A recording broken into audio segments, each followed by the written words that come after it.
Hello, encouragers. I'm Rebekah Scott, wife, mother of 4, author, and owner and designer of Rebekah Scott Designs.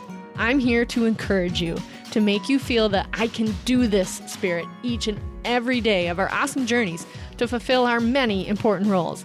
I believe we are fully equipped to execute, and I will provide as much knowledge, practices, and systems as I can to help you understand just what I know you can do. Execute. We got this.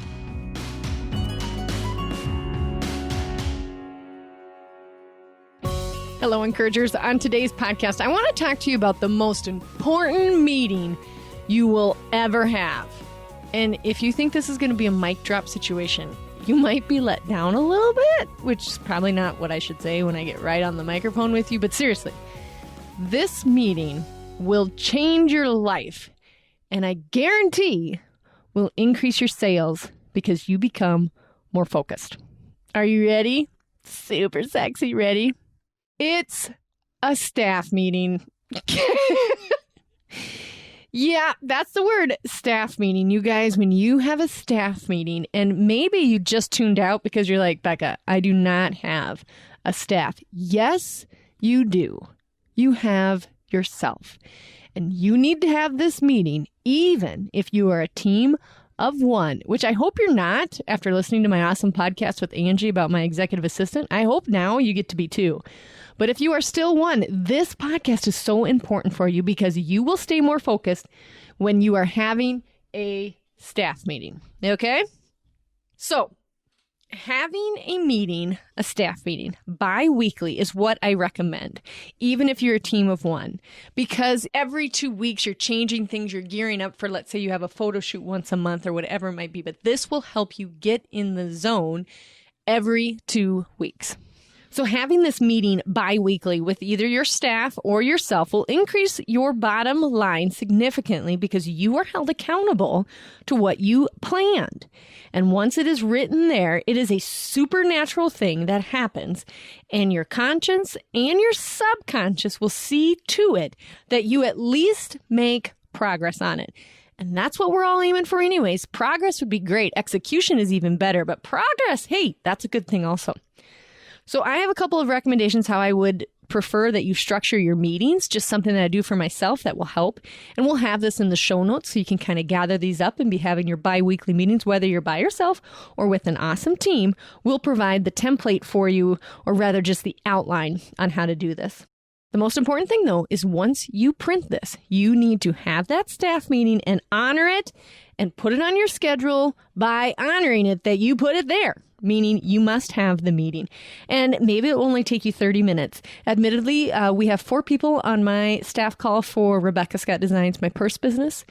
And we are on there for about an hour and a half, sometimes 2 hours, depending on the quarter, because some of the quarters are busier than other quarters. But you need to book this and honor it and plan it. That way you always know, you know how I'm big about blocking. It's like every Thursday, every other Thursday at 9 a.m., I have the staff meeting. And oh my gosh, you guys, this will be a game changer for you.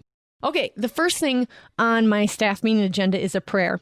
And I wrote the prayer out and I read it aloud with my group. And I'm so glad that I live in a country and I have hired people that honor that and find that a special time as well. And because it puts the focus where it needs to be. And for me personally, this is all Christ's mission. I'm simply the tool that he is using. But this is everything I do, including this podcast, is a mission for him. It is to show his joy with what I get to do. So we definitely start with prayer that I have written out, and it has my goals within the prayer because I'm petitioning God for what I want to see happening. And then I also end in prayer. But the beginning of it, we have a prayer, and I ask for his guidance over our weekly to-dos and his overall vision for what he has laid out for us. And so you will be doing the same thing. I am going to read my prayer aloud so that you guys can kind of get an idea of what that looks like for us. Dear God, I ask you to fill us with your spirit. Thank you for allowing us the time to meet together this morning and encourage one another for our pursuit of our nation. Give us your wisdom that is from above. Open our minds to hear the ideas of others and open our ears to hear the words of others. Lord, you know our goals this year include getting our overhead to less than whatever yours is.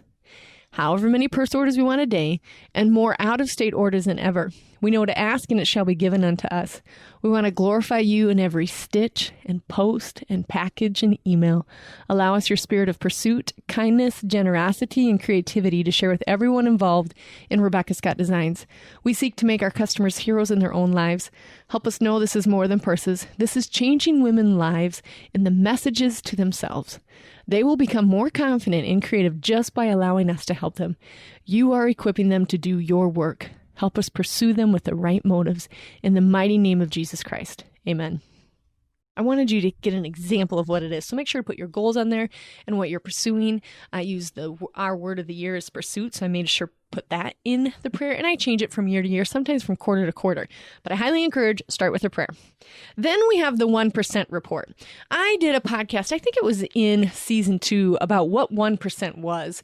And it's the idea that if you just make 1% change weekly, you'd have 52% change at the end of the year, or maybe it's a daily thing for you. So I have my staff members fill this in advance, and they can put what was their 1% change that week to their job. And sometimes we even get to put our personal 1% change, because not every time it's a business thing. Sometimes it's a personal thing that we've been working on and we want to report on it. So we report our 1% change. And mine that week could be, hey, I rearranged a few things with the seamstresses. One liked to do this one better than this one, so I channeled all of those bags towards this gal. Or I can say, I did my food planning for a month instead of a week thing. That's a 1% change. Some of my staff members will say, I added icons to the email subject line. Like, we're talking just little changes, but it's fun to see how these impact and become more like 100% by the end of the year. So we report on 1% changes. I think this is a good area if you're on your own or even just a small staff to remind yourself that working on the business and not so much in the business, we get busy making or just doing the easier tasks that don't require thought. The 1% makes us think, but what could make me better? Then we chat emails, because all of our marketing revolves around our promotional calendar and what emails are being released when. Email is the best thing to start with, and we still believe email is our best marketing tool because of the open rate and then also how to get us on the same page with our customers and with each other. It serves as our vehicle for updates on the website, codes, social media content, etc. So if we go through the emails first, then my staff goes, oh wait, at the end of that email, you said you wanted to have a code. So that triggers Angie to know, I got to set up that code on the website.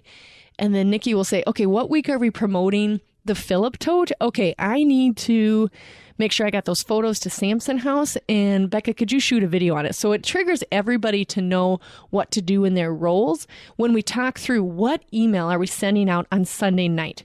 So that's the evening we've picked out, and we send an email out on Sunday night no matter what. Sometimes we send it on Monday if it's like lands on a holiday or something goofy like that. But what I'm saying is there is a weekly email that comes from Rebekah Scott Designs that is super, super consistent. That could be a whole podcast on its own about how important it is to have consistency in your marketing, and our email for us is where it is at.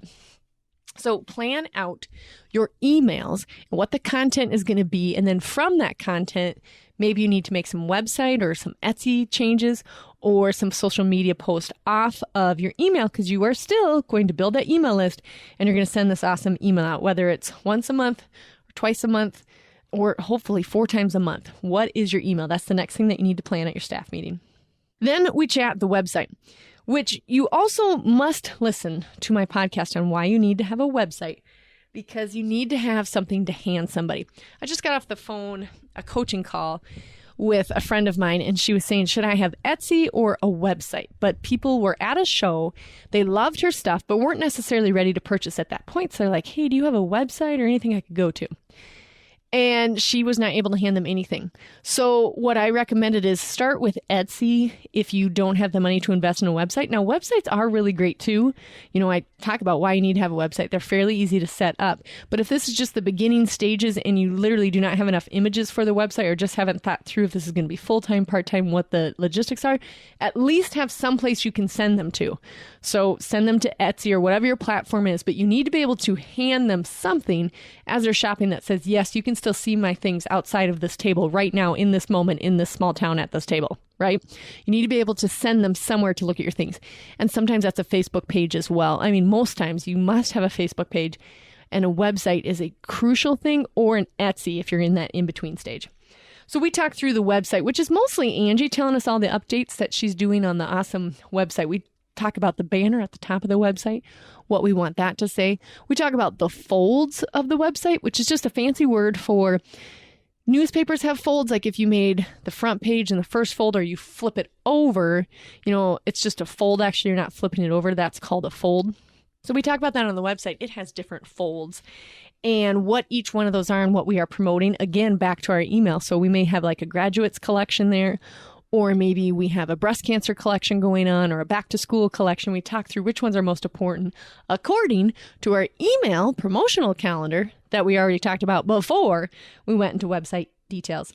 Then we also talk about any changes that we need to be done to the website that we're not seeing. Some either like more user-friendly experiences, or a color change, or broken link, all those kind of things we talk about during the website time. And then Angie can also bring it up to us others like, hey guys, I'm struggling with the wording here or the positioning here. Can you help? And it's great to get all of our brains wrapped around it, which is why it's so important, even if you're on your own, you guys, because you go, wait a minute, I don't know that this is working. And then you ask yourself, gosh, I might have the curse of knowledge. The curse of knowledge is when you know too much about your product or even about yourself that you can't see the fault in things because you know so much about it. It's the curse of knowledge. So what we highly recommend is that during the website time of your staff meeting, call a friend. Pretend it's a game show and you get the call a friend card and ask her, is there anything on the website that's confusing to you that I need to improve on my end?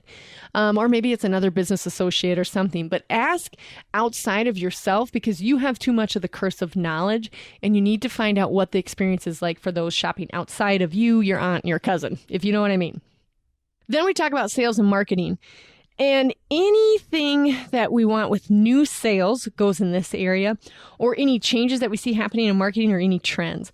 So marketing might include any changes in how you collect money, like with different apps.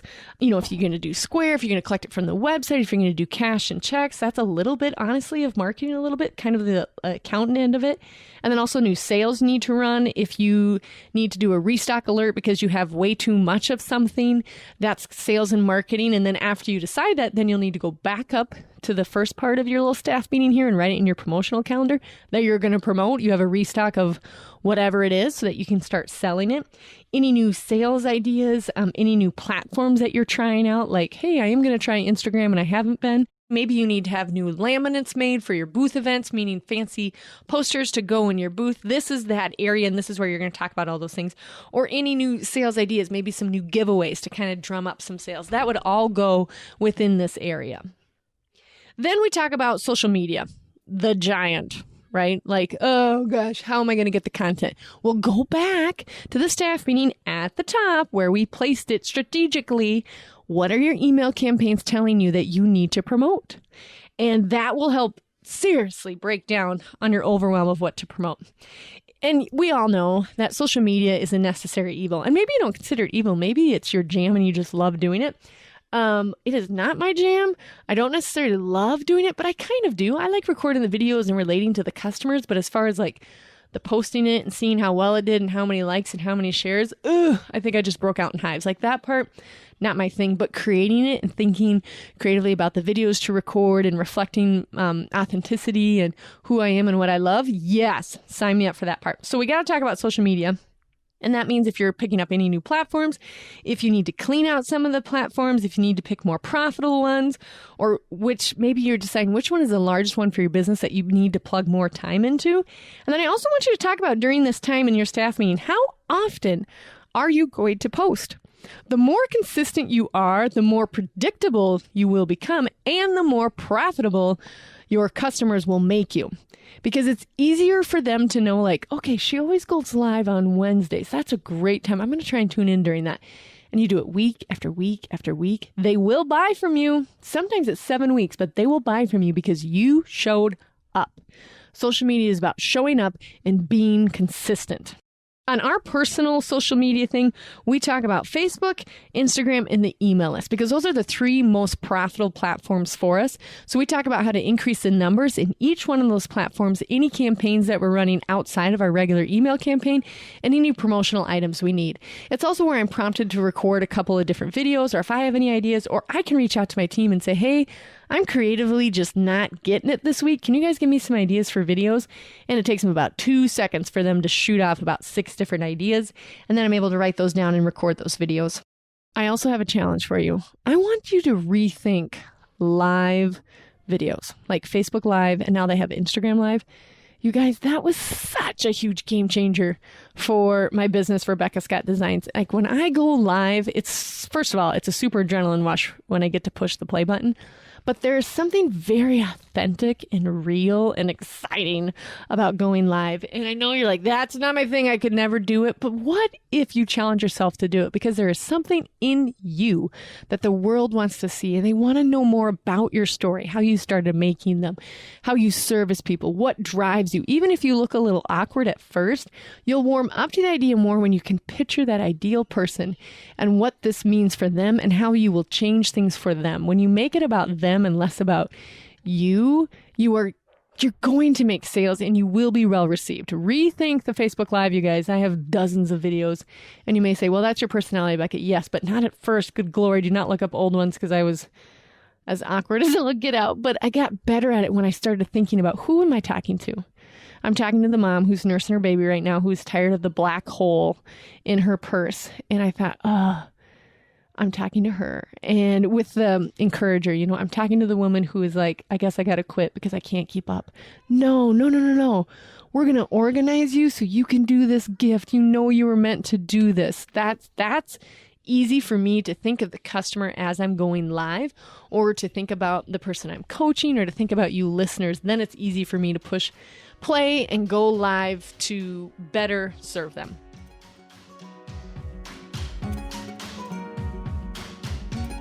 Hey, everybody, I have this awesome podcast called The Encourager, but did you also know I wrote a book? Yeah, that's right.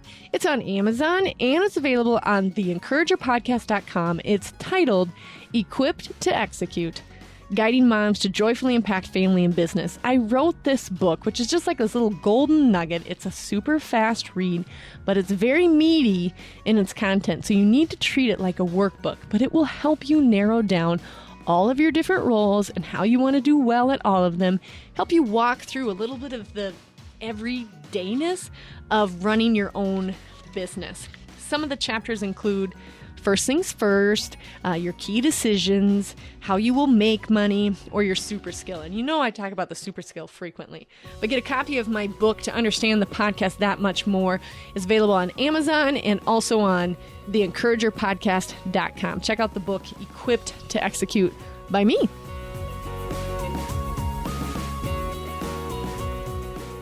Then we talk about collaborations. Now, everybody can do a ton of different things here. Collaborations can also be like influencers, like if you send product to an influencer and then they promote you and you promote them back. I mean, the word collaboration is probably overly used in this new age, but there's all kinds of different collaborations you can do. So we've done everything from pay people to put us on their platform to product trade, like I'll promote your jewelry, you promote my purse, equal, we'll share each other's audiences. Anytime the word share, collaborate, audience is used, that's basically a collaboration. So we talk about that. Like, who should we have on the podcast?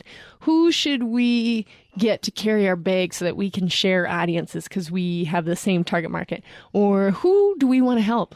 What organization, like Feeding South Dakota or suicide prevention, like who do we want to reach out to just promote because they just represent a good cause? That's what we talk about for the business. Your collaboration time might be really meaty, especially if you're just starting and you're like, I'm doing a ton of collabs. Great, but you need to have a place that you can write them down and organize your thoughts around them so that you know any follow-up emails or if it just dropped the ball on you or the ball got dropped with them and you need to just reach out again. Collaborations do require a ton of time and a ton of follow-up. They can be meaty, but some of them super pay off. I want to give you a little example here. One time I did a collaboration, and this is just Full disclosure, you guys. I did a collaboration. It cost me $700, which, by the way, is not easy for me to swallow. And I was like, okay, well, we looked up her pictures. They were beautiful. She seemed to promote the product really well. We had the same target market. She had a lot of steam and a lot of followers. So we're like, okay, we're going to choose a $700 option. And that was plain. 700 check, had to do. Then I also had to send her product worth about probably $330 worth of product. And then she was going to promote it. Maybe not quite that much. I might be confusing it with anything. Anyways, you guys, expensive ordeal, right? Super excited. She ends up having a funeral, so she can't promote it when she said she was going to. We're like, that's okay. By the way, we do have a collaboration agreement with our collaborators. I highly recommend it. I should record a podcast on that. Anyways, what happened was she got the bag. She got it out of the box. She didn't fluff it whatsoever. She didn't put anything inside of it. She put it on her shoulders. She walked down to her sidewalk in front of her building and snapped a couple of pictures.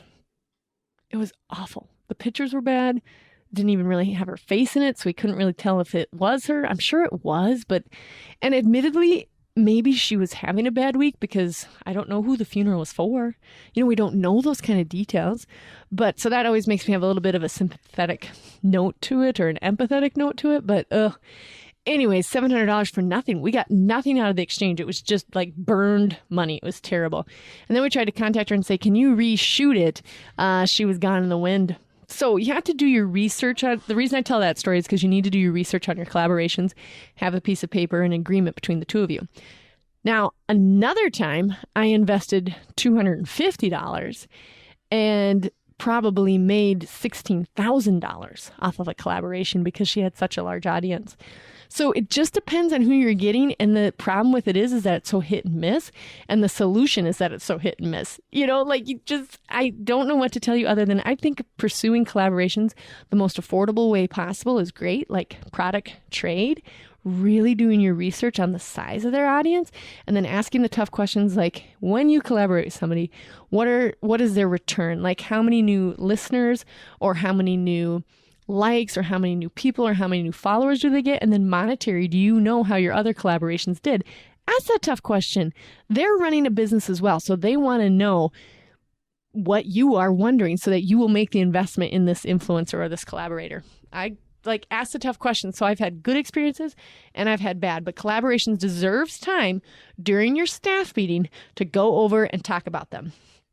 And this may also be the call a friend part of your staff meeting where you have a staff meeting and then afterwards, or rather at the end of it, you call this friend to ask them about websites so you don't have the curse of knowledge, and you call them to ask about collaborations. They may see something on the horizon that you don't. Then we talk about the design docket because after all, in my business, I am still the owner and designer, which is awesome. So I need to hold myself accountable to keep designing because if I don't have new product or new customers, the business will die, right? So I need to be designing every week. So I go over with my team what I'm thinking of, like whether it's a Bible cover or a new purse style or a new fabric line or a couple new swatches. I tell them all of that in this design docket. And it's kind of like a little bit of rocket fuel because they get excited about what I'm thinking about and it fuels me to be like, oh my gosh, I still got it. And it's exciting to be on the same page and have them go, you know what? People have been asking about this a lot. And I'm like, oh, wait, I think I could do that. Sometimes I can't, but sometimes I can. So it's fun to see their perspective on what they've been hearing on the different platforms and on email and while shipping. And then also what I've just been seeing out in the field and what I really desire in my belly to design. So that's an important part of the staff meeting as well. What are you designing or what are you servicing? What are some new avenues you're taking? Even if they are not brand new ideas, maybe you need to evaluate what you're currently doing, servicing, making, whatever it is, and decide if you need to improve it somehow or make it more attractive to your buyers or your users. Maybe it's just a little design flaw or something that you can change to make it better. And hopefully your staff can also tell you like, we get quite a few requests on there. Is there anything we can do around this? And then be okay with the feedback and be okay with circling it. I call it circling, like you're lapping around it to make sure that you can get better and better at it. Then we have other business. Meaning anything else that they've come across with email or shipping or posting or the website or any articles that have come across the way. They're like, hey guys, have we ever thought about doing this? And a lot of them have to be filtered through me as the leader. But I have things that I put in the other thing too, where I'm like, Angie, does this make sense with this gal's website I saw, and I really like this. Can we do that on ours? And then my social media gal may say, you know what, that's actually not a good idea. I've seen that done this way. So it's just a really good collaborative time together as a team to go over anything other business related, where it didn't necessarily fall into any of the fields, but still needs to be talked about. Sometimes we talk about the show route and where I'm heading and where I'm traveling, and if I need to order anything out of the ordinary, order a tent, order a banner, some of that stuff goes within this field. Sometimes we talk about if sales are down, and then we ask the big question, why? Do I need to be designing more? Is everything looking stagnant? Do I need to hire a position, or do I need to change some things around? What else do you need to cover to keep your business moving forward? Sometimes this would be a good part in your staff meeting to say, what is my biggest fear? If you ask it at the end of your staff meeting, you may be able to say, you know what, I don't have one right now. Wouldn't that be awesome? Or I might be thinking that I'm making way too much inventory and that's a fear of mine, so that you can kind of reflect on it, because you've reserved this time anyways for your staff meeting. This is the time to reflect on big business concepts and the little ones. So think through, what is your fear? What is your biggest progress that you've made? That's a perfect time to mention it during this other section of your staff meeting. Then when we've wrapped up all that and talked about anything else, or anybody's got any more quick questions, then we close in prayer. And before I close in prayer, I ask each one of them individually. It's called prayer request. And I go first and I just say, oh gosh, anything from the landscaping on my yard and then my husband and I are fighting about it. Anyone else done that? To farm life, to harvest. I wish my husband was home more right now. It's just wearing on me a little bit. To I can't wait to go to the show. Will everybody pray for whatever number I have? And then their prayer requests are usually family. And it's a really great time to connect with them and know what's going on in their everyday life outside of RSD and outside of the Encourager. What's going on in your life? This would probably be the chat that would happen if you're at a water cooler. This would be when that was exchanged. But because we don't have a water cooler and we're not exchanging in the same building, this is when I can find out what's really on their heart. And then I close this in prayer, and I pray over each one of their prayer requests individually in front of everybody. And it is so amazing to see what God can do with that kind of gathering for him. I always figure that the closing prayer is because I start with him and I end with him. He will drive the way for everything I do.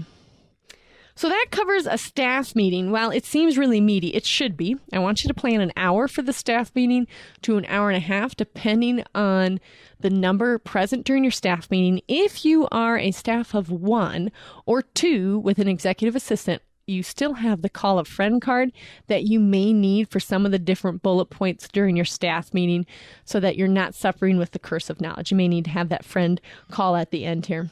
So it's prayer, 1%, emails, website, sales and marketing, social media, collabs, contracts. I forgot to mention that. You need to, do you need any contracts out there? Talk through those.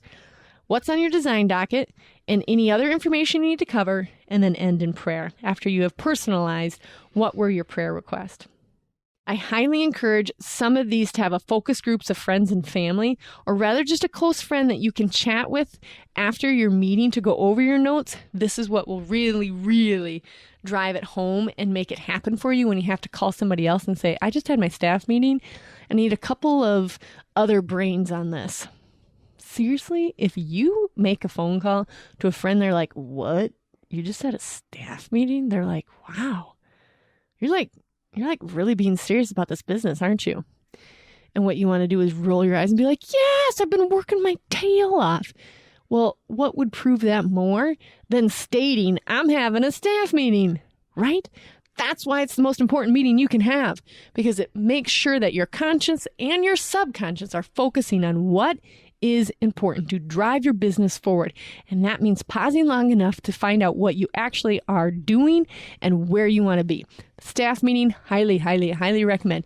Even if you're staff of 1 or 2 or 4, you got to have it at least every other week. If you get to a size where you need to have one every week, go you.